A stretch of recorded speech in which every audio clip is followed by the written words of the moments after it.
Assalomu alaykum akalarim, yaxshimisizlar? Xayrli kun hammaga. Xo'p, 8 Pro Max Yevropaga qo'yilgan, 2 yil yurgan. Aka 60 40, 70 30, 50 50 o'zi ham bilmaydi ekan.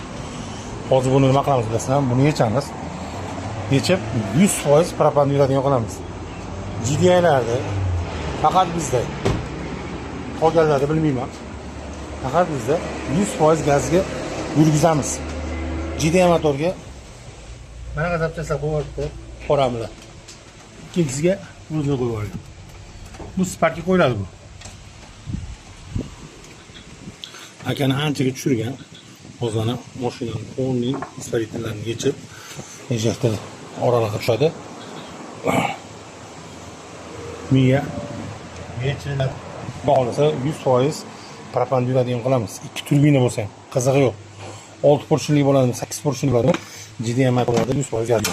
Kimga shunaqa qancha xizmat kerak bo'lsa, tushgandagi murojaat olsa, bog'lasa ishlar zo'r bitaveramiz. Kafolat garantiyasi 2 yil beramiz ekan.